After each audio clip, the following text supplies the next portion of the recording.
He thought life had already given him the deepest goodbye. A single dad, raising his little girl in a quiet town, carrying scars no one could see. Then, one ordinary afternoon, he saw her, the woman he loved, the woman he lost, sitting with 5 children who weren't his and weren't hers. And in that single heartbeat, his world shifted. Not with anger, but with a question that shook his soul. What if she never stopped loving us, but never had a choice? Because sometimes life doesn't take love away. It only asks it to wait. Tonight you'll witness a story about second chances, quiet strength, and the kind of love that survives, even silence. Before we begin, if you believe in stories of hope, healing, and quiet heroes, feel free to subscribe and join our little corner of warmth here at our channel. Thank you for being here. Now, let's begin. The diner on Maple Street always felt like a warm breath against the world's cold edges. Brass accents, soft golden lights, and white tablecloths gave it an old-fashioned charm, the kind that reminded older folks of Sunday meals after church or anniversaries, where nervous hands held flowers wrapped in thin paper. Ben Walker never looked out of place here, yet somehow he always felt like he didn't quite belong. His broad shoulders and quiet eyes spoke of a man who had lived other lives, in other places, places with dust danger and impossible choices. But tonight he wasn't a soldier or a man built by war. Tonight he was simply a father. He held the door open for his daughter Ella, who walked in with the kind of grace only an 8-year-old with big dreams and bright shoes could manage. She wore a pale yellow dress that she'd chosen herself because she told him graduation deserves sunshine, and she meant it. Today she finished 3rd grade. To her, it felt like conquering a mountain. To Ben, it felt like watching a flower unfurl one petal at a time. "Dad," she whispered, tugging his sleeve as they were led to a quiet corner table. "Can I order strawberry lemonade with 2 cherries?" Ben smirked just the left corner of his mouth, subtle the way a man does when he's trying not to break into a full smile. "If they have cherries, I'll make sure you get 3. Ella gasped softly, nodding with the solemn seriousness of someone making a pact with destiny. She slid into her seat. Ben took the chair opposite her, easing down with a patience earned from long missions and years of single-parent mornings. He watched Ella kick her feet happily under the table. She chatted about her class pet, a turtle named Marshmallow, and how Noah from her class cried because he didn't win the Most Improved Reader award. Ben listened with that quiet, attentive focus. Only men who've seen life break suddenly know how to give. The more fragile a thing was, Hope Innocent's childhood, the more fiercely he protected it. Laughter drifted through the restaurant, soft and warm. Cutlery chimed. A jazz piano hummed from hidden speakers. Notes, dancing like memories caught in soft light. And then, he saw her. Time didn't stop. It hesitated like a breath held too long. At a large round table near the center of the room sat Claire Harrison. Her hair was longer now, falling in a sleek, dark curtain past her shoulders. She wore a simple cream dress jacket that looked both elegant and purposeful. Time had sharpened her features, but softened her eyes. She looked like someone who had faced storms and built strength from every bolt of lightning. Beside her 5 little girls, all blonde, all smiling, all wearing matching dresses, each with ribbons in their hair. They giggled past rolls around the table, reached for glasses, a picture of family, of belonging. Ben's breath caught. Not jealousy, not anger, something deeper. A wound he thought had scarred finally. Opened. His pulse beat like distant artillery. The room narrowed. The chandelier overhead shimmered through a soft haze as if reality wasn't anchored firmly anymore. Ella followed his gaze. Her voice was barely a whisper. "Daddy, is that her?" Ben swallowed. His fingers curled slightly on the tablecloth, grounding himself. "Yes, sweetheart." His voice was controlled, steady, in the way soldiers learn to speak when everything inside is shaking. "That's your mom. 8 years old, but perceptive in the way children of single parents often are." Ella studied him. She didn't ask questions. Not yet. Instead, she reached forward and placed her tiny hand over his. Warm. Gentle. A lifeline. Ben forced himself to breathe. Not shallow, not panicked, just breathe. He wasn't angry she was there. He wasn't prepared either. Claire turned slightly as if sensing eyes upon her. Their gazes met. Shock flickered across her face. Then disbelief. Then something raw, like hope. Fear, longing, all tangled in one impossible knot. She stood instinctively, as if pulled by a magnet she never truly escaped. The 5 girls paused in their chatter, watching her reaction. Ben didn't move. He couldn't. In a parallel life, one stolen by duty and distance, this woman sat across from him every Sunday. They talked about silly school projects, burning casseroles, Ella's baby laughter. They planned futures. They whispered promises. Then one night, without warning, she disappeared into a classified world where love had no clearance. Now, here she was, with 5 children, smiling moments before. A stranger, and yet never a stranger. Ella whispered again, voice trembling. "She remembers us, right?" Ben's chest ached. "She once did," he answered softly. "Very much." Claire took a hesitant step, then stopped, caught between worlds. Her lips parted. A breath, a name not spoken, but felt. "Ben." He blinked slowly, jaw tight. Claire. No one else in the room noticed, yet somehow it felt like every soul on earth held its breath. The air between them shimmered with unfinished stories, unsaid words, unresolved years. The waiter returned, smiling brightly. "Your lemonade, honey, extra cherries, just like Dad asked." The spell broke. Claire exhaled shakily and turned back to her table, one slow, aching motion, like every step away cost her something. Ben looked down, focusing on Ella, her lemonade, her smile, trying to stay brave. "We're okay," he murmured, brushing a stray hair behind her ear. But even she could feel the tremor under his voice.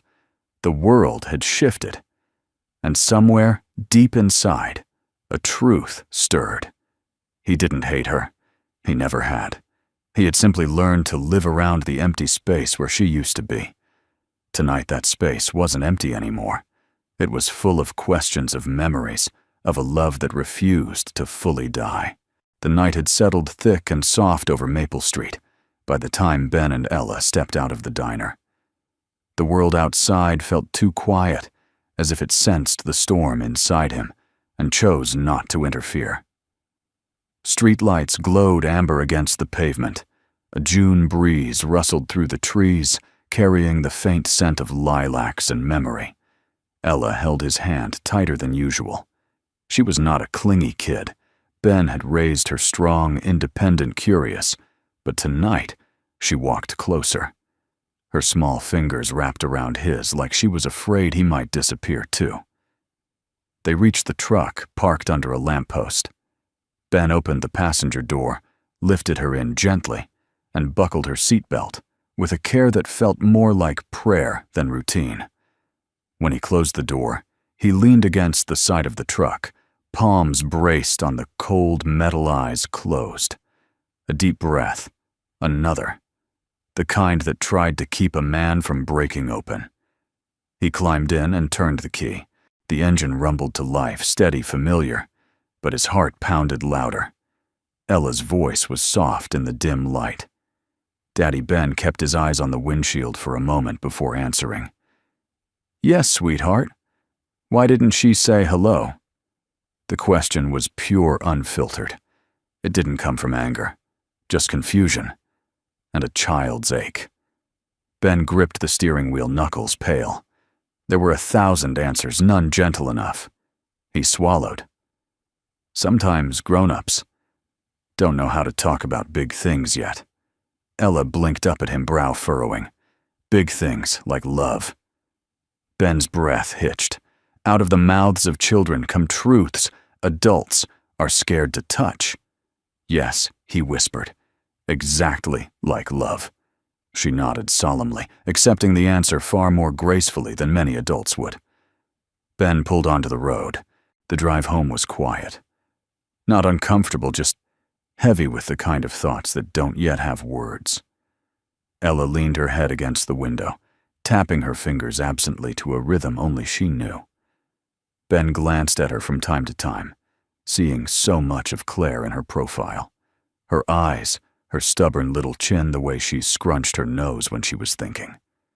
For years, that resemblance hurt. Now, it hurt differently. Softer, deeper with layers, time hadn't peeled away. He parked in front of their small house, a single story, with a porch swing he'd sanded and repainted one long summer night when he couldn't sleep. Fireflies blinked across the yard, tiny lanterns in the dark. Ella hopped out and raced to the porch. Look, they're back. The fireflies came back. Ben smiled faintly. Kids noticed miracles adults forgot to look for. He followed her inside, turning on a warm lamp in the living room. Ella kicked off her shoes, then paused. Daddy, can I ask one more question? Ben set his keys down. Of course. She looked nervous, fragile. Did she stop loving us? Ben felt something deep inside him shift. Break, maybe. Or open. He knelt so he could meet her eyes. No, she didn't stop loving us, but she left. Yes, Ben breathed. She did. But love doesn't always get to stay in the same place. Sometimes it has to go somewhere else for a while to do something hard. And sometimes it finds its way back. Ella studied him like she was memorizing the answer for life's test she knew was coming someday. She nodded slowly, then wrapped her arms around his neck. He held her tight, inhaling the faint strawberry scent of her shampoo. A child's embrace could quiet wars. Okay, Daddy, she whispered.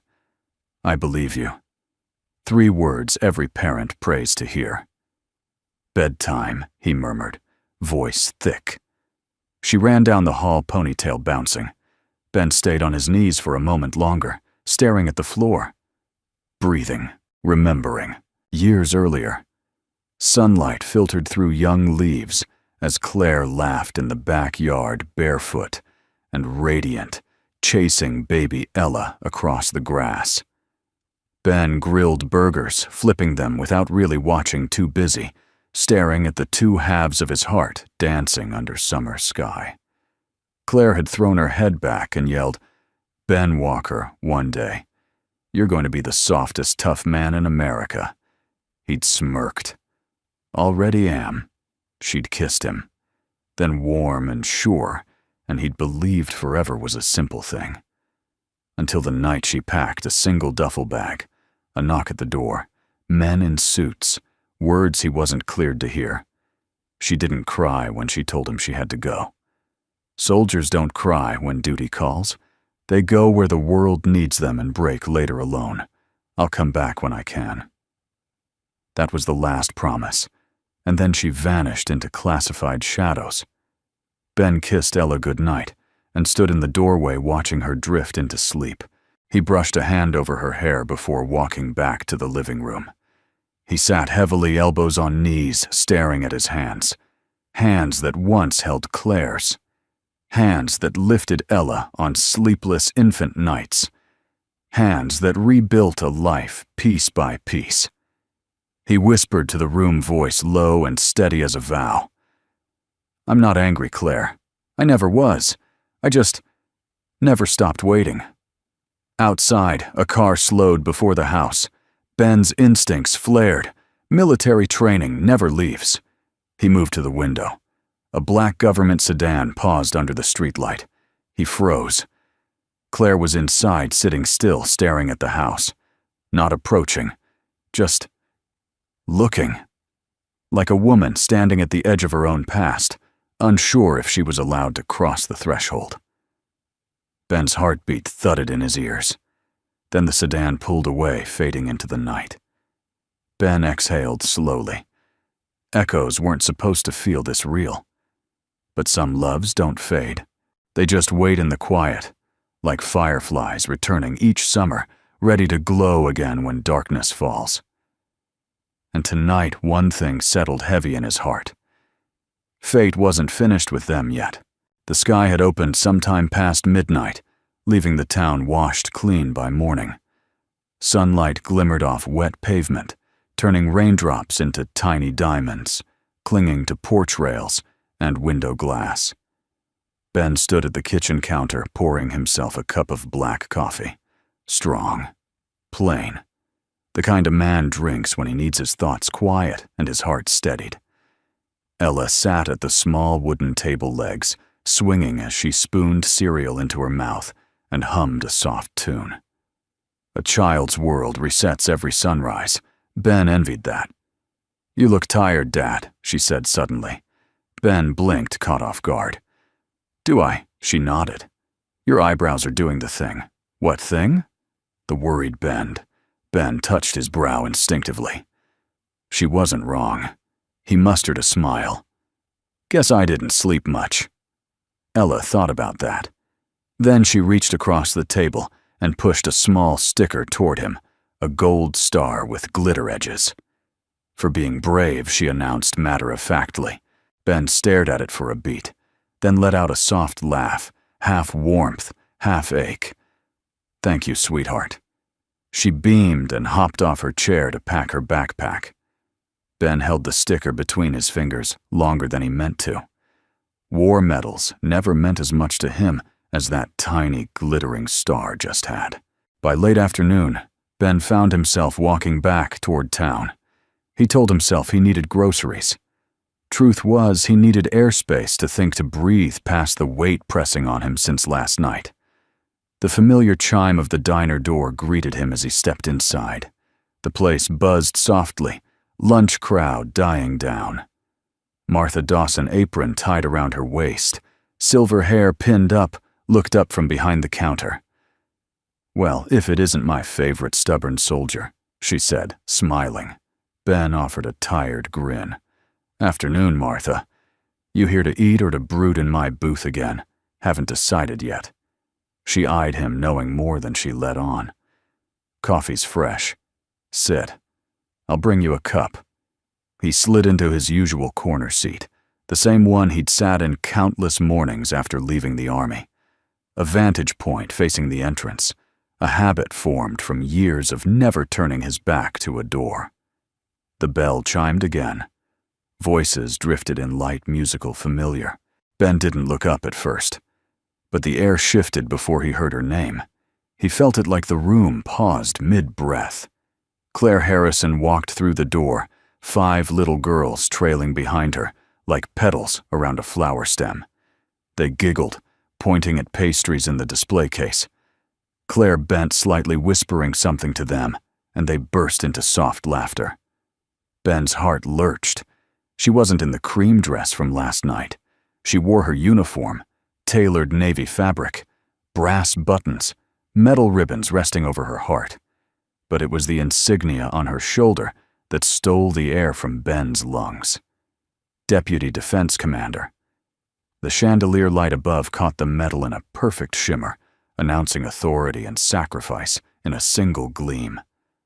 A rank earned through blood brilliance and burdens most people never see. Ben swallowed hard. Pride warred with pain. He had known she was strong, stronger than most. But this was a life she built from pieces she hadn't shared with him. A world so far from theirs, it felt like another planet. She didn't see him at first. She guided the children to a booth, smoothing hair-tucking ribbons, doing all the small, soft things mothers do.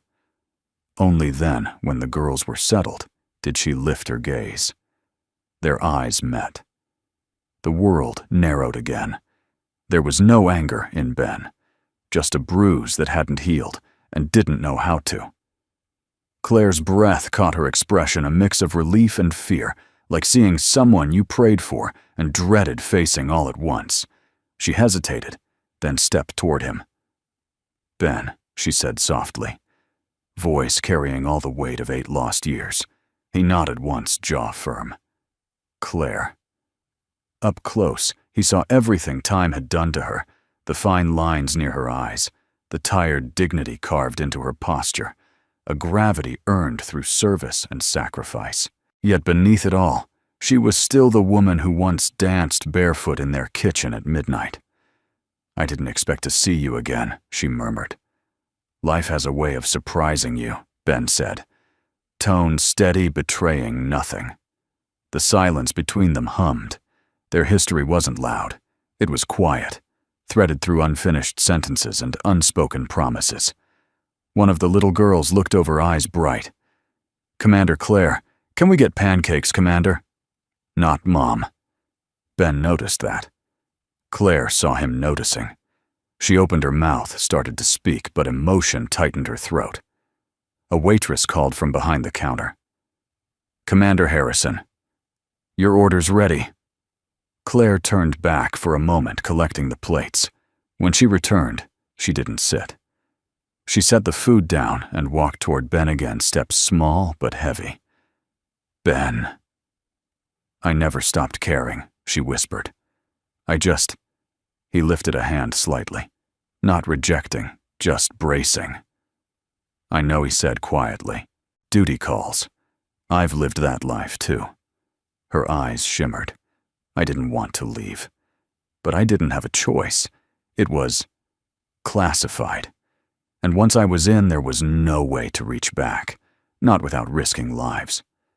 Rain tapped lightly on the windows again, like the skies remembered the sorrow neither could speak fully. "Ella deserves to know that," Ben replied, voice low. "One day, when she's old enough." Claire nodded, breath trembling. "I never meant to lose you."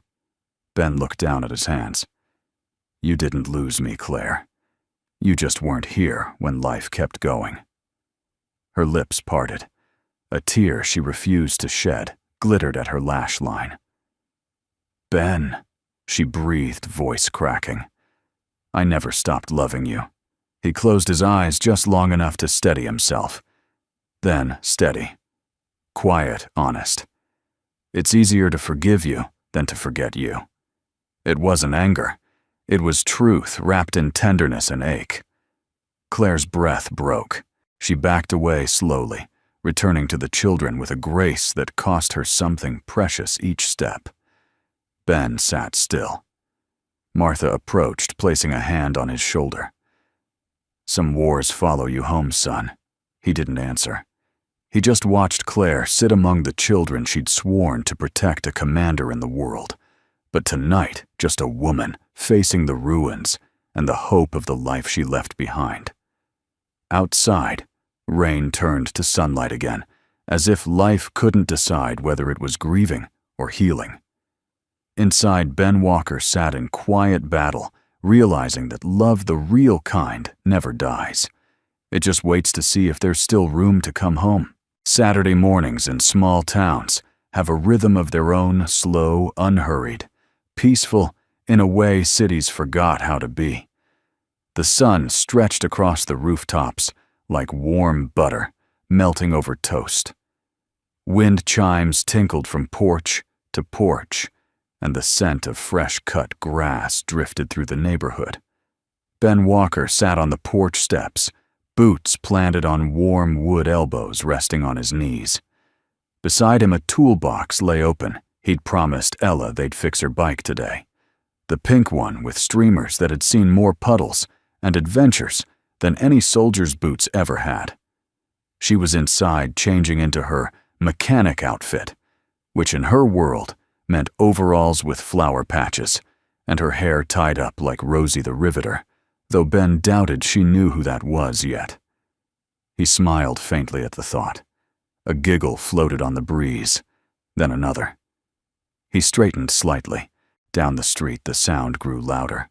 Playful, careless, the pure sound of childhood, rolling like song through the morning air. Ella opened the door just then, stepping out proudly in her patched overalls. But she paused, when she heard it too. Daddy. That sounds like 5 little girls turned the corner, hopping and skipping, ponytails bouncing like small springs. They were holding paper pinwheels and chasing bubbles that floated through the sunshine like tiny crystal ghosts. Behind them, walking with composed grace and a softness rare for someone who carried stars on her shoulders, was Claire. Not in uniform today. Jeans, light sweater, hair loose in the breeze. A woman, not a commander. Ella froze at the top of the steps, her breath caught. Mom. The word slipped out before she could stop it, instinctive, hopeful, stunned. Ben felt his chest tighten. He didn't correct her. He couldn't. Claire stopped. The children slowed, looking curiously between the adults. Claire's eyes softened as she met Ella's gaze. "Hi, sweetheart," she said, gently, voice almost breaking at the edges. Ella's fingers curled into Ben's sleeve. "Are they your kids?" 5 little faces turned up toward Claire, as if waiting for permission to answer. Claire kneeled so she was eye level with Ella. "They're children I take care of," she said. "Girls whose parents can't be here anymore." Ella blinked, trying to process that. Loss was still a big unexplored idea for her. They don't have a mommy or daddy. Claire's smile trembled. They had the bravest mommies and daddies. She glanced toward Ben, letting him hear the truth she never got to say. Heroes. Ben swallowed. One of the little girls tugged Claire's sleeve.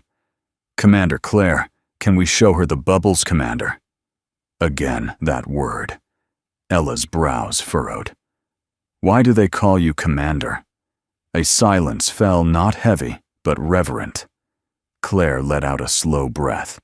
"Because I help protect people. Our country. And sometimes I help take care of families when someone doesn't come home." Ella looked between them, her father weathered by years and love, her mother weathered by duty and kept promises. She didn't fully understand, but she felt something sacred in the air. "Can I play with them?" she asked suddenly. Ben looked down at her. "If you want to." Ella nodded, then trotted down the steps, joining the swirl of laughter and pinwheels. The 5 girls welcomed her, like she had always belonged there. Children don't hold grudges, they just hold hands. Ben stayed still. Claire rose slowly, her eyes never leaving him. "You didn't have to come here," he said, quietly. "I know." Her voice was soft. "But I needed to. I needed her to see I didn't leave because she wasn't enough." Ben's eyes flickered. "And me?" Claire drew in a breath that quivered. "You were always enough, Ben. I just belonged to 2 worlds. And one of them called louder." The words cut deep, not because they were cruel, but because they were honest. Before he could reply, a tall figure approached from the sidewalk, steady step, military posture, even in casual clothes. Colonel Mason Reed. His presence was calm, respectful, like someone who understood the weight of things without needing them explained. Morning Walker Mason said with a nod. "Colonel." Ben stood, automatically reflex from years of discipline, a subtle acknowledgement between men forged by service, even if in different arenas. Mason's gaze followed the children. That one, there, the smallest, her father served with Claire on a special mission overseas. He didn't make it back. He paused, voice lowered. Claire promised she'd bring every child home if she could, since she couldn't bring their parents. She brought them instead. Ben didn't speak, his jaw flexed, emotions tightening like a fist in his chest. "She never built a new family without you?" Mason continued gently. "She built a refuge for someone else's." Claire's eyes shimmered, but she didn't turn away. She held Ben's gaze as if her life depended on it. "You think I don't understand sacrifice?" Ben finally said, voice taut but steady. I do. More than most. I know, Claire whispered. I know exactly who you are, Ben. That's why leaving nearly killed me. The wind rustled between them. Children's laughter carried on the breeze like ribbons of light cutting through a storm. Ella suddenly looked back, waving enthusiastically. Daddy, come help us blow the big bubbles. Ben's heart pulled toward her as it always did. He exhaled slowly. Duty calls, he murmured, but this time with a faint smile. Claire's lips parted in a silent laugh, small, fragile, real. She's so much like you. No, Ben replied, stepping off the porch. She's the best of both of us. He walked toward Ella. Claire watched him go, a warmth blooming behind her ribs, hope unfamiliar and terrifying. Mason stood beside her. You're not here to ask for forgiveness, he said quietly. You're here to earn it. Claire didn't deny it. I lost my chance at being there. But maybe I can still be here. And as Ben lifted a bubble wand, Ella cheering beside him, and 5 little girls clapped at the floating orbs, shimmering in morning light. Something shifted in the air. Not reconciliation. Not yet. Something earlier. Softer. A beginning before beginnings. A chance. The diner smelled like fresh biscuits and sizzling bacon, the kind of scent that wrapped itself around your ribs and made you feel like life, at least for a little while, was soft enough to breathe in. Ben Walker sat in his usual corner booth, the one with the seat worn just enough to fit him like a memory. Outside, sunlight spilled across Main Street. Inside, coffee steamed in a thick ceramic mug he held with both hands, like warmth might make decisions easier. Martha Dawson slid into the booth across from him without asking permission. She never had to. She carried 2 slices of warm cornbread topped with butter that melted faster than snow on desert sand. You look like a man who needs carbs, and the truth, she said, patting his hand before pushing a plate toward him. Ben exhaled through a tired smile. Is it that obvious, son? I've watched you come in here after deployments, heartbreaks, and that time you tried to cut your own hair during lockdown. I know your face. He huffed a laugh despite himself. She always had a way of disarming him. Maybe it was because she reminded him of a world that existed, before secrets and uniforms stole people away. Ben picked at the cornbread, staring at the crumbling edge. She showed up again yesterday. I saw, Martha replied gently. Half the town did. Hard to ignore a woman walking around like she's carrying every flag on her back. Ben stared into his coffee. The darkness reflected something he didn't want to admit, fear, and longing, and memories that refused to fade. I don't blame her, Martha, he murmured. I never did. She didn't get to choose the world she stepped into. It chose her. And you, Martha asked softly. You chose to stay. To raise that little girl with both hands tied behind your back and still manage to give her more love than most families give with 2 parents. Ben's throat tightened. He took a sip of coffee he didn't taste. I keep thinking she left because I wasn't enough, he admitted quietly. That if I'd been better, more capable, more important, maybe she wouldn't have walked away. Martha's gaze softened, the kind that gathered years of wisdom and sorrow. Ben Walker, listen to me. She didn't leave you. She left the life she couldn't bear to put in danger. What she did, it wasn't abandonment. It was duty. And duty's an unforgiving master. Ben's fingers curled around his mug. Duty takes. It never gives back. Love does, Martha countered. But sometimes love gets drafted into battles it never asked to fight. He shook his head slowly. I watched Ella ask if she stopped loving us. Martha's lips pressed tight. And what did you tell her? That love doesn't always stay in the same place, but it doesn't disappear. He paused. I told her I believed Claire still loved us. Ben's jaw clenched. I think she never stopped. but I also think she wasn't sure she deserved to come home. Silence stretched between them, comfortable, unhurried. Martha finally leaned back. "You know your father came in here once." Ben's head lifted. Martha rarely mentioned his father. "He sat right where you're sitting." "Now," she said. Said he didn't know how to come home after Vietnam, didn't know how to fit back into the world he left. Ben swallowed. "He never did." Martha nodded sadly. "War scars more than skin. It scars belief. Claire isn't running from you. She's running from the guilt that comes with surviving when others didn't." Ben closed his eyes briefly, letting that truth hit him. "I don't hate her, Martha. I just don't know how to forgive the ache." Martha reached across the table, tapping his knuckles. "Forgiveness isn't for her, Ben. It's for the little girl in your home who worships every breath you take. It's for the life you built out of fractures. And maybe, just maybe, it's for the chance of something new." He blinked, surprised. "You think there's a chance I think life rarely puts people back in front of you without a reason," she murmured. "But the reason might not be the one you expect. Healing isn't always about restarting a love story. Sometimes it's about ending a war inside your heart." Ben breathed slowly, letting her words settle. Healing. War. Second chances. The lines between them blurred too easily. The diner door chimed. Pastor John Miller stepped in, hat in hand, a humble presence wrapped in kindness. He saw Ben and offered a knowing nod. "Morning." "Ben," he said.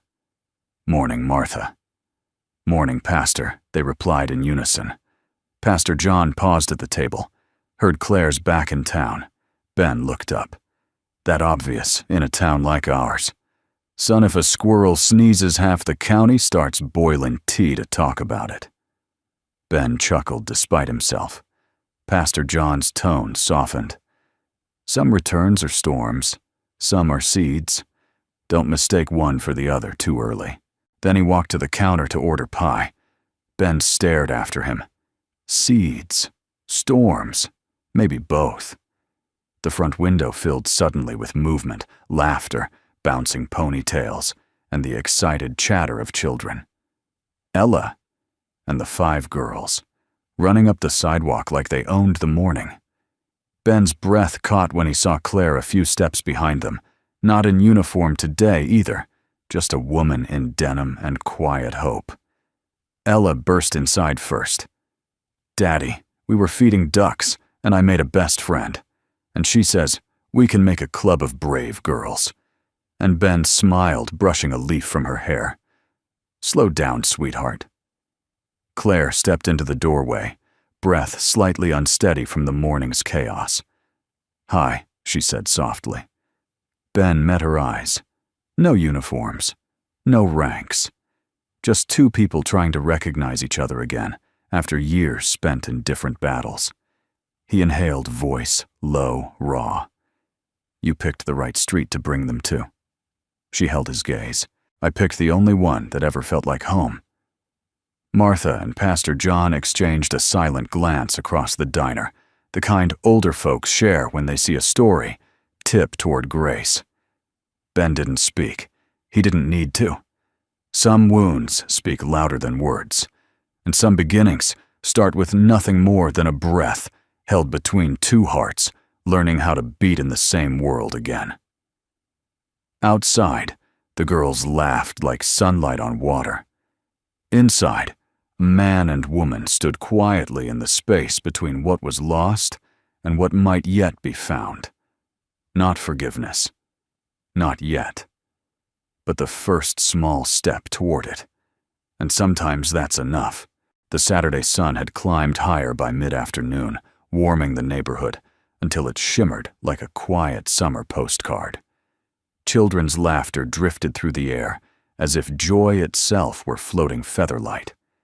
In front of the park's community garden, the one the town kept alive with donated seeds and good intentions, a small crowd had gathered. It wasn't a festival day. It was simply one of those unplanned afternoons when life decided to bloom. Ella and the 5 girls formed a circle in the grass, chasing a soap bubble storm carried by the wind. Their squeals of delight broke through the stillness like bells. Ben knelt beside a raised planter box, tightening a loose board. He had promised Mrs. Harper, the town librarian, that he'd fix it this week. A promise was a promise, especially in a town where a man's word weighed more than his paycheck. He hammered gently, careful not to scare the little ones. Behind him, Claire stood watching the children, arms loosely folded, body relaxed in a way she hadn't been since stepping back onto American soil. Her hair caught the sunlight, and for a moment, she didn't look like someone who had briefed generals and held the weight of secrets. She looked like someone discovering how to breathe again. Ben wiped sweat from his brow, sitting back to check the board's alignment. "Should hold another season," he murmured. "You always fix things quietly," Claire said behind him, "even when no one's watching." He didn't turn yet. "Things break. Doesn't mean you leave them that way." "That's what I'm trying to do," she whispered. He paused, not ready to answer, not ready to walk away either. Ella ran over cheeks, flushed hair flying. "Daddy, look what Lily did," she pointed. One of the little girls held up her hand triumphantly, a wriggling earthworm dangling proudly between tiny fingers. Ben chuckled. "Good teamwork," he said, ruffling Ella's hair. "Daddy." Ella continued bouncing. "We're pretending to be wildlife rescuers. We saved him from the sidewalk. That worm owes you his life," Ben replied, solemn and playful at the same time. Ella beamed and ran back, 5 small girls following like ducklings. Claire exhaled softly, smile trembling with quiet gratitude. "Ben." He finally stood, wiping his hands on his jeans. "Yeah." She searched his face like someone looking for a familiar landmark in a city rebuilt. "She's incredible." "She gets it from her mother," he said, surprising himself. Claire blinked. Emotion swelled in her eyes, the complicated kind, heavy with love and regret. And her father.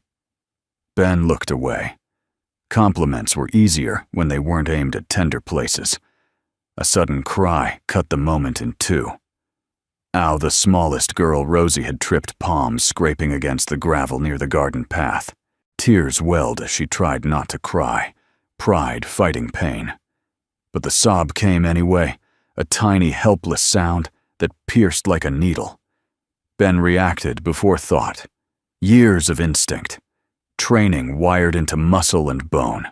A man who once ran toward danger didn't freeze at pain. He moved swiftly, kneeling beside her. "Hey there," he murmured. "Let's see." Claire rushed too, but stopped short as Rosie clung to Ben's shirt, seeking comfort in the safety only certain kinds of men carry. The other girls crowded around, anxious. Ella knelt too, patting Rosie's back gently. "You're all right, Ben," soothed, voice low, steady. "Just a scrape. Doesn't mean you lose the mission." Rosie sniffled, eyes wide. "Mission absolutely," he said, with mock gravity. "Wildlife rescuer missions require bravery, and a scrape is proof you were doing something important." Ella nodded vigorously. "Dad's right. Scrapes are like medals. I have 3. Rosie's tears faltered. Ben checked the wound, careful, gentle. Years ago, his hands had handled battlefield bandages under fire. Now they wiped dirt from a child's palm with the same reverence. He reached for the small first aid pouch clipped to his belt, a habit he never shed. Cleaned. Bandaged. Blew on the skin to cool the sting. The tiny hands relaxed. Rosie leaned into him, trusting the way only children and soldiers, at their most broken, do. 5 small hands, Claire whispered, voice thick. And they all went to you. Ben glanced up. She wasn't talking about the girls, only she meant Ella, too. 6 young souls looking at the world through eyes protected by the strength of one quiet man. Her breath shook. Do you know how rare that is? Ben looked down at the child still clinging to him. I just don't want them to hurt. Claire's voice came soft like confession. They hurt because of me. He didn't reply, but his silence wasn't cold. It was listening. The girls pulled Rosie back to play, cheering her like she'd survived battle. Children heal fast. They assume the world is safe, unless adults teach them otherwise. Claire stood very still. Her shoulders trembled. I dedicated my life to protecting the country, she whispered. But somewhere in the missions and reports and funerals, I stopped protecting the people I loved most. Ben stared at the park, at his daughter chasing bubbles. Again, her laughter ringing like salvation. War takes from both sides, he said quietly. Even the side that wins. Claire blinked tears away. You never became bitter. I didn't have room, Ben replied. Ella needed something that wasn't broken. A long pause folded between them, fragile, delicate. Claire swallowed hard. Ben, I don't expect forgiveness. He looked at her, then eyes deep and steady as riverstone. Forgiveness isn't given all at once. It's earned in moments. He nodded toward the children. Like this. Claire followed his gaze. Laughter rose again. Lightness returned. A little scrape dried in the summer breeze. She breathed out slowly, like letting go of years she carried alone. Then I'll earn it, she said, voice steady with purpose, even if it takes the rest of my life. Ben didn't answer with words. Instead, he walked forward, joining the children. He lifted Rosie, gently spinning her once to bring back her smile. The girls erupted in giggles. Ella clapped. Claire watched, hands clasped, heart unarmoring one quiet piece at a time. Sunlight spilled across the scene. Children laughing, a father, healing a mother, learning what coming home meant. Not redemption yet. Not reunion. But grace. Small, simple, powerful. Sometimes love doesn't return in grand speeches. Sometimes it returns in 5 tiny hands, reaching for a wounded heart, and finding strength there. Evening settled over the town like a soft blanket, turning rooftops gold and painting gentle shadows along the sidewalks. The park grew quieter as families drifted home. Fireflies beginning their nightly dance across grass, still warm from the sun. Ben wiped his hands on a rag, finishing the last tighten on the garden latch. Ella sat nearby, braiding blades of grass, humming the tune he had whistled earlier. The 5 girls rested on a picnic blanket, trading stickers like tiny diplomats, negotiating peace treaties. Claire stood a few feet away, watching the sunset, as if memorizing every shade. For years, she had watched sunsets through helicopter windows, over foreign sand, across mountains, where silence meant danger. Tonight, it simply meant stillness, a rare luxury. Ben packed tools into his box, hands steady, but his chest felt tight, the kind of tightness that comes when the world you lost stands suddenly beside the world you built. We should get home soon, he told Ella. She nodded but didn't move yet. Daddy, yes. Do you think she stays in hotels, or does she not have a house? Ben blinked. Questions only children dared. I don't know, sweetheart. Ella looked toward Claire. I hope she has a home. Everyone needs one. Ben swallowed. Yeah, he murmured. They do. Claire turned then, as if she'd heard more than words, as if she'd heard longing itself. Ben, she said quietly, could we talk just for a moment? He hesitated, then nodded. Ella and the girls skipped toward the playground, promising to watch for space invaders as they raced away.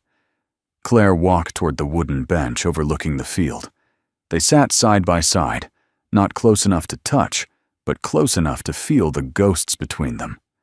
The horizon glowed orange, fading into dusty lavender. For a few beats, neither spoke. I owe you the truth, Claire began, voice barely louder than the wind. Not the official version. Not the one wrapped in clearance stamps. Ben looked straight ahead, jaw set. I'm listening. I didn't leave because I stopped loving you, she said. I left because I was recruited for a mission, not just classified, but buried. Something that couldn't touch home, not even by accident. Ben's fingers tightened on his knee. And you thought disappearing was the only way. She shook her head slowly. It wasn't what I thought. It was what I was told. When I signed the clearance forms, I signed away contact identity, the right to explain. I thought it would be months. Her voice cracked. It turned into years. And you never tried? He asked quietly. Claire's throat tightened. Every day. I tried through channels that weren't designed to let love in. I sent letters that never got delivered. I recorded messages officials never allowed to leave the compound. I trusted promises from people who didn't keep them. Ben stared at his hands, and when you finally came back, I didn't know how to stand in front of you holding all the reasons I failed. She exhaled a tremor. I walked into the world again, and realized I had no place in it, not without earning it back. He didn't respond. The weight between them felt like sandbags filled with years. Claire looked toward the children laughing in the dying light. The first girl I promised to protect. She had brown eyes like Ella. Her father died in my arms in a dust storm overseas. He told me his daughter loved braiding flowers into her hair. Claire's voice trembled. I made a promise at his graveside that if I couldn't bring a parent home, I would bring hope to their child. You kept that promise, Ben murmured. She nodded, wiping a tear quickly before it fell. I did. But I lost something too. I lost time. I lost you. Her eyes searched him, fragile. I lost hearing our daughter say her first school poem on stage. Ben's shoulders shook almost imperceptibly. She held my hand so tight, the day he whispered. I wondered if she missed holding yours too. Claire closed her eyes, pain raw. Ben, I'm not here to ask you for your life back. I know I forfeited that right. But I came here because I finally finished serving a country that took everything. And I hoped. She swallowed hard. I prayed there was still something left to serve here. Ben turned to her, at last really looked. The strong jaw he remembered, but softer now. Eyes once fierce with ambition, now heavy with humility. The woman who once left to protect the world, now sat asking how to rebuild just one corner of it. Do you regret your choice? He asked. She didn't hesitate. I regret the pain, but I don't regret saving lives. I don't regret honoring fallen soldiers. She drew a breath. And I don't regret loving you. Silence spread between them, but it wasn't empty. It was full of history, of wounds, of possibilities. Finally, Ben spoke, voice steady as oak. You don't have to earn every inch in one day. Trust is built like houses here, nail by nail, not all at once. Claire's eyes shimmered, hope trembling like a bird afraid to land. I'm willing to build, she whispered. Ben nodded slowly. Then show up. Be here. Not perfect, just here. Nearby, Rosie tripped again, and Ella caught her hand before she fell. Tiny laughter rose like prayer. Claire watched them, voice soft as twilight. I missed so much, and there's still so much left, Ben replied, surprising even himself with the gentleness in those words. Claire released a breath that felt like setting down armor.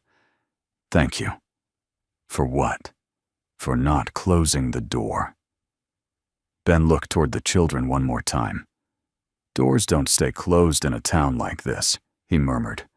They creak. They wait. They hope. A church bell tolled in the distance, echoing across rooftops like a heartbeat. Fireflies blinked. A breeze lifted strands of Claire's hair. Ben stood. Come on, let's get these kids home.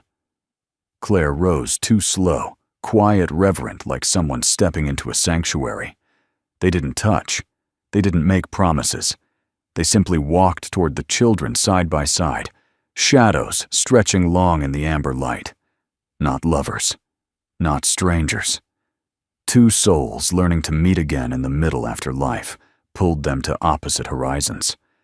Sometimes truth doesn't heal instantly. Sometimes it just lights a candle in the dark. And tonight, that was enough. Sunday mornings in Willow Creek always felt like an exhale, the kind you didn't realize you'd been holding until sunlight warmed your shoulders and church bells drifted across the rooftops like gentle reminders that time still knew how to be kind. Ben stood outside the church fellowship hall, hands tucked in his jacket pockets. He wasn't particularly religious, but he believed in community, in neighbors, who showed up with casseroles when life stumbled, in old veterans who saluted each other at the grocery store without a word. In this town, faith wasn't just pews and hymns. It was hands and hearts, and the quiet knowing that people didn't walk alone here. Inside the hall buzzed with soft chatter. Martha Dawson ladled soup into steaming bowls. Pastor John greeted everyone with the same warm patience he used on stray cats and stubborn pride. Children weaved between adults with cupcakes held like sacred offerings, and today, standing at the threshold like someone crossing into unknown territory, was Claire. Not in uniform, not holding rank or burden, just Claire hair pulled back, wearing a simple blue blouse, nerves visible in the way she smoothed her sleeves. Ella spotted her first. The little girl froze mid-step, then hesitated, small chest rising as she gathered courage. She took 2 steps forward, then another, then launched herself toward Claire. Claire bent down instinctively. Ella didn't ask permission. She just hugged her. Not tightly, not desperately gently, as if offering her small arms instead of demanding anything in return. "I'm glad you came," Ella whispered. Claire swallowed hard. "Me too." Ben watched from the doorway, something in his chest loosening. Not forgiveness, yet but recognition. This was a moment seeds were planted in, where healing didn't roar, it breathed. The 5 girls followed, sticking close to Claire like petals around a flower stem. They stared wide-eyed at the crowd, uncertain but hopeful. Townsfolk noticed some with curiosity, others with smiles softened by empathy. Whispers rippled, but not cruel ones. "That's her. The deputy commander. She's the one who took in those girls. Lord bless that woman." No judgment, only awe threaded with kindness. Willow Creek had always been a place where people celebrated quiet heroism more than loud status. Pastor John approached, his old brown eyes warm. "Claire Harrison," he said, gently offering his hand. "Welcome home." Claire blinked, a single tear she didn't expect, nearly falling. "Thank you, Pastor." "You served out there," he said, pointing to the horizon with a nod. "Now, let us serve you here." Ben felt his throat tighten. Pastor John looked at the children. "Well now, aren't you all a blessing? You hungry?" 5 little heads bobbed vigorously. He winked. "Come on, we've got enough cookies to start a small rebellion." A ripple of laughter moved through the room. The girls followed him timidly, then more boldly when they spotted the dessert table. Claire exhaled a breath that trembled slightly. "Didn't expect this, did you?" Ben murmured from behind her. She turned, startled. "Honestly, I didn't expect anyone to know my name."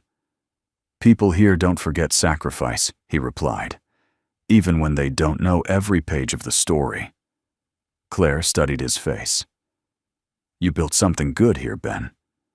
"No," he corrected softly, eyes drifting to Ella, now giggling with the other girls. "She built it. I just tried not to get in her way." Claire followed his gaze. A slow smile formed, not bright, but deep, touched with longing and something almost like peace. "I used to think strength meant standing alone," she murmured, "fighting battles the world didn't see." Ben's voice softened. "And now?" She glanced around at Martha, carrying trays like she'd spent her life feeding broken hearts at Pastor John, laughing with children at neighbors shaking hands, as if it were a sacred act. Now I think strength is letting yourself belong. Ben nodded once, small but full of meaning. Took me a long time to learn that too. Martha approached, wiping flour dust off her apron. You gonna stand there philosophizing all day? Or eat? She teased. Then she turned to Claire, voice gentler. We're glad you're here, honey. Claire blinked again. Humanity always disarmed her more than hostility ever had. Thank you, she whispered. I wasn't sure how today would go. Well, Martha said, tapping Ben's chest lightly as she passed good news, is we only tar and feather people on Thursdays. Ben chuckled. Claire's lips twitched into a laugh that sounded like someone rediscovering music. Later, Ben helped stack chairs as kids played tag on the grass outside.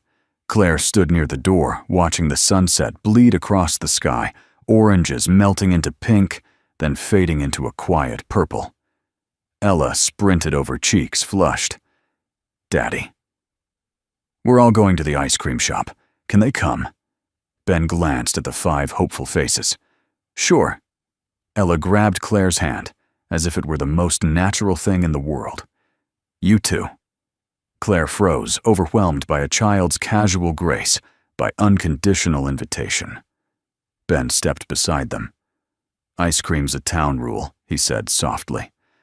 No one escapes it. Claire's laugh came easier now. I suppose I'll follow orders. He met her eyes. Different kind of orders. Better ones. They walked slowly toward Main Street, 6 children leading the way, laughter echoing into the cooling air, fireflies waking like tiny lanterns blessing the evening. As Ben and Claire walked behind them, not touching, not speaking, just sharing space in quiet acceptance. Pastor John's words echoed from earlier in the day. No one is left behind, not in service, and not in love. The town didn't just welcome Claire back. It opened its arms and set a place for her at the table. And sometimes, homecoming isn't grand.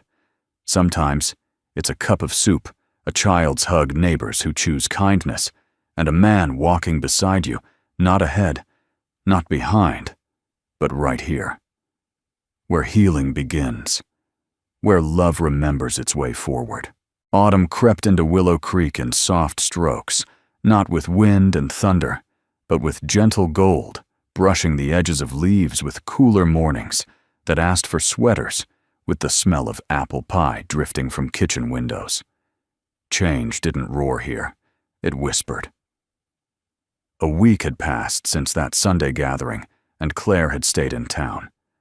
Not in a hotel, the mayor insisted she stay in the guest house behind the library, where dignitaries and lost souls sleep equally well, he'd said with a chuckle. People here didn't treat her like a symbol or a uniform. They treated her like a person rediscovering her place in the world. And for the first time in years, Claire let herself simply be. Today she waited on a park bench beneath an old oak hands, steadying a paper cup of tea. Across the playground, Ella and the 5 girls played pirates and explorers, climbing the wooden ship and shouting about treasure. Their laughter painted the afternoon in light. Ben walked toward her from the path toolbox in hand, as always fixing something in this town, and somehow fixing more than broken wood. He had on an old flannel shirt, sleeves rolled up, leaving forearms marked with faint scars, reminders of the life he once fought through. His steps were steady grounded, like the earth trusted him. Fence rattling again, Claire asked with a soft smile as he approached. He nodded. Loose nail near the west side. Thought I'd tighten it before someone pokes an elbow through. She lifted her tea. You know most people would let the town handle that. I live here, he said simply. I take care of what I can. Her gaze softened. You always did.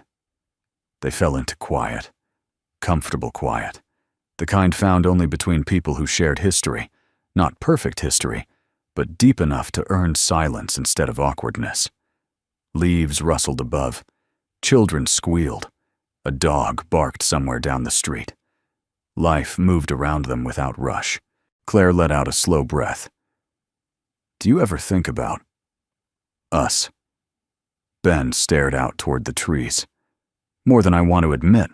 Less than I used to. That sounds complicated. It is. She set her cup down beside her. I don't expect everything to go back to the way it was. That wouldn't be fair to you. Or to her. Ella, Ben murmured, nodding. Yes, Claire said gently. Ella deserves stability, consistency. She has it, he replied. And she has you now, too, in a way she didn't before. Claire looked at him, question trembling on her tongue. Do you resent that? No, he answered immediately, steady, honest. I feared it. But I don't resent it. Her eyes glimmered. Ben, I was so afraid you'd hate me. He shook his head. You don't hate someone you prayed would come back. Her breath hitched. He continued, voice steady but thick with old ache. You left because the world asked you to. I stayed because our daughter needed someone who didn't leave. Those aren't opposite choices, they're just different kinds of love. Claire covered her mouth for a moment, not hiding tears, but steadying them. I missed watching her grow. I know. I missed her first words. She said, light, Ben whispered. It was morning. Sun came through the window, and she pointed at it. Claire closed her eyes as though hearing it in the air. And her first steps. In the kitchen, Ben said. She fell into my arms. Claire pressed a hand to her heart, breath shuddering. I wasn't there. I'll never get those moments back. No, he answered softly. But you can make new ones. She opened her eyes, hope flickering fragile as a match in wind. And us, she whispered. What do we get to make? Ben didn't answer right away. He watched the children, Ella laughing, balancing on the slide, helping one of the smaller girls climb. Then he finally looked at Claire. We don't start where we left off, he said. We start where we are. And where is that? She breathed. A place where I don't hurt every time I see you, he admitted quietly. A place where I see the woman I loved. And the soldier who did what she believed was right. He paused. I'm learning to hold both. Tears welled in Claire's eyes, not the kind born of grief, but the kind born of release. I don't deserve that grace. Ben gave a tired half-smile. Deserving doesn't have much to do with forgiveness. She looked down at her hands. What does choosing to try again? He said simply. The breeze picked up leaves swirling in a quiet dance at their feet. Claire inhaled deeply, as if breathing for the first time in years. Ben, she whispered, voice trembling with sincerity. Thank you for not slamming the door. Thank you for leaving a crack of light. He turned toward her, eyes warm with hard-earned gentleness. Doors built with love don't close easy. The playground erupted with cheers as Ella declared victory over pirate invaders. Ben chuckled, shaking his head. She's definitely yours. Claire laughed, truly. Laughed, hand over her heart. She's all the best parts of us. Ben stood and offered his hand, not to pull her up, not to make a promise, but simply to help her rise into this new chapter beside him. She placed her hand in his, not desperate, not clinging, just present. Their fingers lingered for a second longer than necessary, and in that quiet touch, not spoken, but felt, was forgiveness beginning its steady walk home. Not fireworks, not dramatic vows. Just two people learning trust again in the softest way possible. One small moment at a time. Evening rolled into Willow Creek like a soft hymn. The sun dipped low, casting warm amber light across the neighborhood as porch lamps flickered to life. Grill smoke drifted lazily from backyards, and laughter echoed from driveways where kids finished last-second races before dinner. Inside his kitchen, Ben stirred a pot of homemade tomato soup, his mother's recipe. Ella sat at the table coloring tongue, peeking out from concentration as she carefully drew 6 stick figures, holding hands under a bright yellow sun. Some drawings scream innocence. This one whispered hope. The knock on the door was gentle, uncertain. Ben wiped his hands on a towel as he opened it. Claire stood there, not in uniform, not in town clothes, just jeans, a soft sweater, and nervous hands holding a small dish. "I made cornbread," she said. "Well, I asked Mrs. Harper to teach me. So technically we made cornbread together." Ben blinked, surprised, then warmed. "Smells like you didn't burn it." "Oh, I came close," she confessed with a soft laugh, a hint of shy pride. 3 times. He stepped aside. "Come in." Claire hesitated only a heartbeat before stepping into the home she once imagined decorating for birthdays and Christmas mornings. It still smelled like cinnamon and lavender, same as before. But now there were children's books stacked neatly, a school calendar pinned by magnets, a father's life built from quiet persistence. Ella looked up from her drawing. "Hi, Mom. I mean Claire." Claire smiled softly. "Mom is okay, if you want to." Ella nodded, shy but certain, and Claire placed the cornbread on the counter with careful reverence, as if laying down something sacred. Ben handed her a spoon. "Soup's almost ready." Claire's eyes widened slightly. "You made real dinner. Not army rations. Retired from that cuisine," he said lightly. She laughed, not the brittle laugh of a soldier surviving, but the warm laugh of a woman returning. As he served bowls, Claire moved automatically, filling glasses, placing napkins, ushering the girls who had arrived a few minutes later, with their foster volunteer, to their seats. One by one, tiny faces lined the table, eyes bright waiting. Ben paused, overwhelmed by the sight. 6 little girls, his daughter glowing among them, and Claire next to him, chin lifted in fragile hope, like she feared breathing wrong would shatter the moment. He whispered to himself, "This is what almost was, and maybe what still can be." The table felt small and full and perfect. "Before we eat," Ella announced, standing on her chair, "we have a family message." Ben raised a brow. "We do." Ella lifted a crayon-colored card. 6 little signatures sprawled across it, uneven and heartfelt. She read slowly, voice ringing with courage. "Family means we choose love again and again. Silence, soft, reverent." Ben's breath caught. Claire's fingers trembled against the table. One of the little girls whispered, "Did we do good?" Ben nodded, voice hushed. "Yeah, sweetheart. You did real good." Dinner unfolded in gentle chaos, spilled juice, Giggle's second helpings of cornbread, no one admitted was slightly burnt, and Ella telling stories about the class turtle with dramatic flair. Claire watched with quiet awe, as though every small sound was a gift she once thought she'd never hear. When dishes were cleared, kids raced to the living room to build a pillow fort. Their laughter rose like the sound of life rebuilding. Claire and Ben washed dishes side by side. No tension, no heavy silence. Just 2 people sharing space the way they once dreamed as teammates in the unremarkably beautiful moments. "You've done well with her," Claire said softly. Ben shook his head. "Ella raised me just as much as I raised her." "She looks at you like you hung the moon," Claire whispered. He rinsed a plate voice low. "To her, you're the stars." Claire swallowed tears, threatening. Ben gently dried the dish. "We don't have to rush this," he said. "Whatever this is." Claire looked at him, searching. "And if this becomes family again," he didn't flinch, "then we build it with steady hands. And if it doesn't," Ben glanced toward the living room where the fort erupted with laughter, "then we still raise our daughter in a world where kindness isn't negotiable." Claire let out a breath.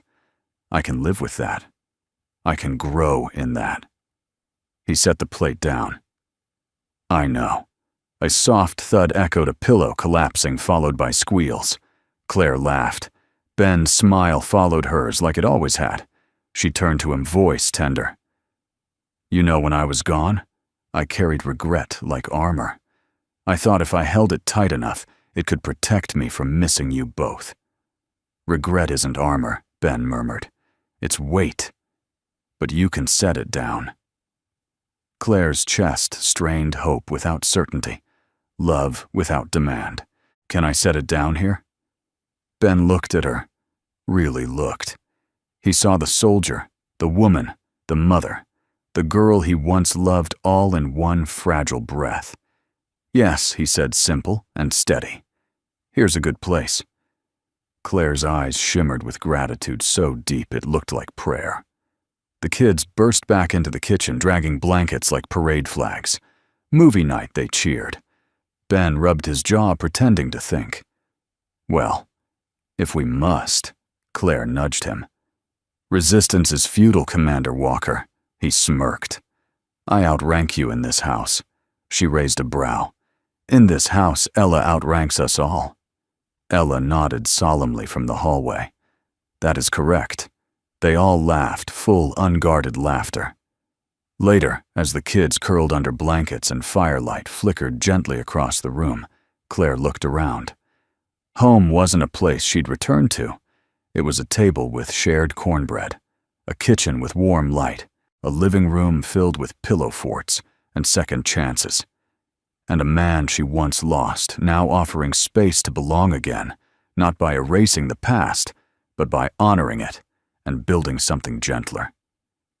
Home wasn't four walls. Home was forgiveness served quietly in soup bowls and soft laughter. Home was here. Morning sunlight stretched across Willow Creek, like a warm blessing slipping through kitchen windows, brushing over rooftops, settling into the quiet corners of life, where hope had begun to grow again. It was the kind of morning that didn't rush. It breathed. Inside Ben Walker's home, the smell of pancakes filled the kitchen.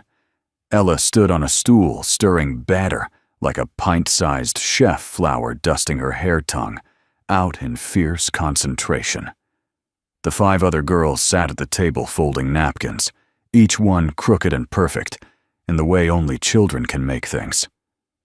Claire stood at the stove, flipping pancakes, not in uniform, not on duty. No medals, no insignia, no expectation weighing her shoulders down. Just a woman reclaiming ordinary moments like precious treasure. Ben leaned against the doorway, watching the scene unfold like a memory he once dreamed, unsure if it was too beautiful for reality. But here it was. Loud giggles, messy kitchen, small hands helping, soft music humming in the background. Life, not performance. Presence, not duty. Ella spotted him. Daddy Claire made heart-shaped pancakes. Claire shot him a shy smile, cheeks warm. They're slightly irregular hearts, like artistic hearts. Ben chuckled. Imperfect hearts are the real ones. Claire paused, a simple sentence landing in her chest, like truth she'd waited years to hear. The girls began chanting, breakfast, breakfast, breakfast, like a tiny army of chaos. Ben raised both hands. All right, General Chaos Squad, take your seats. Claire laughed softly, shaking her head. You do realize you're outnumbered. Ben poured juice with mock solemnity. I've handled more dangerous missions, Ella whispered loudly to the others. That means he's scared of us. Claire mouthed traitor with a smirk, and Ella giggled. They sat down together, bowls of berries, stacks of pancakes, messy syrup drips across the table. Breakfast wasn't elegant. It was alive, and in the quiet moments between chewing and laughter, Ben watched Claire take everything in. The way she leaned forward to tuck hair behind a little girl's ear. The way her eyes softened when Ella nudged her elbow. The way she laughed at a joke about pancakes saluting syrup. Claire didn't look like a commander here. She looked like a woman who had found a missing part of her soul. After breakfast, the children scattered to the yard, shrieking about a leaf-collecting competition. Ben washed dishes, sleeves rolled up water running warm over his hands. Claire dried them towel in hand, movements slow, thoughtful. She finally spoke, voice quiet, but sure. "I sent my resignation this morning." Ben froze. He didn't turn, didn't speak, let her finish. "I served my country," she said softly, "and I would do it again. But duty can take different shapes. This time, I want to serve in my own home. I want to protect this life, these girls. Ella." She hesitated.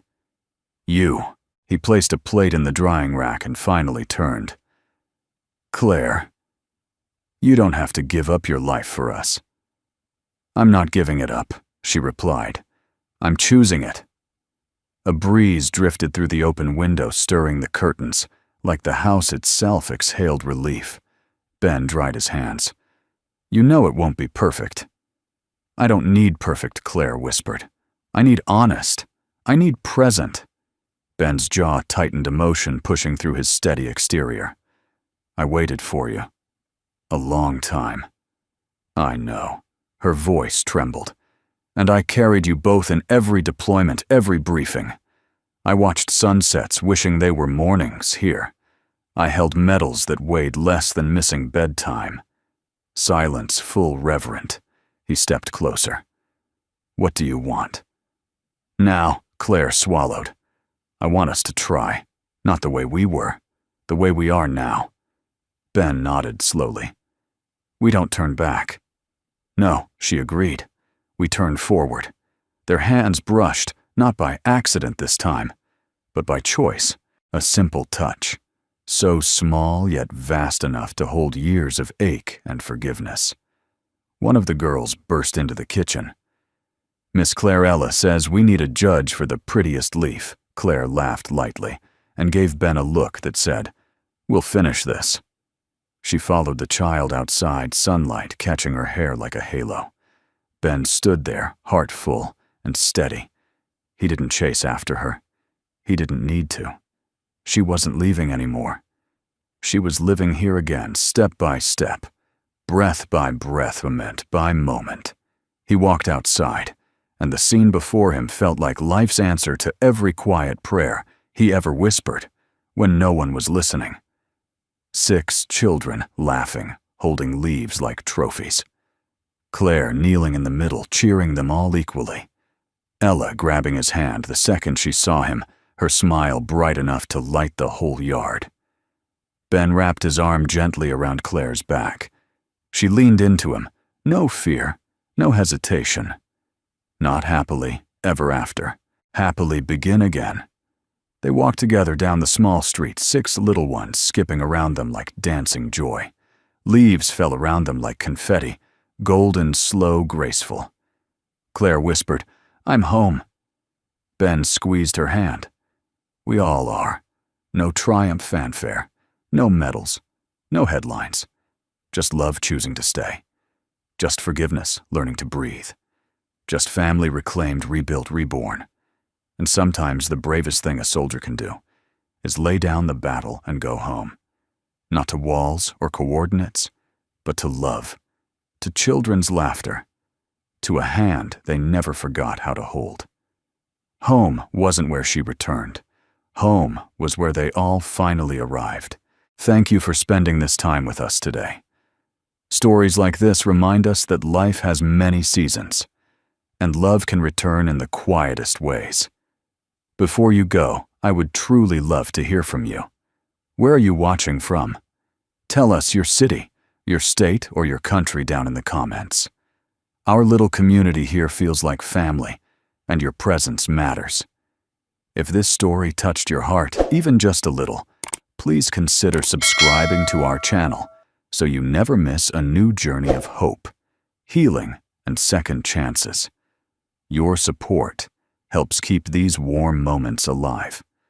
From the bottom of my heart, thank you for watching, for listening, and for sharing a piece of your time with us today. May kindness follow you everywhere you go. Until next time, stay safe, stay blessed, and stay inspired.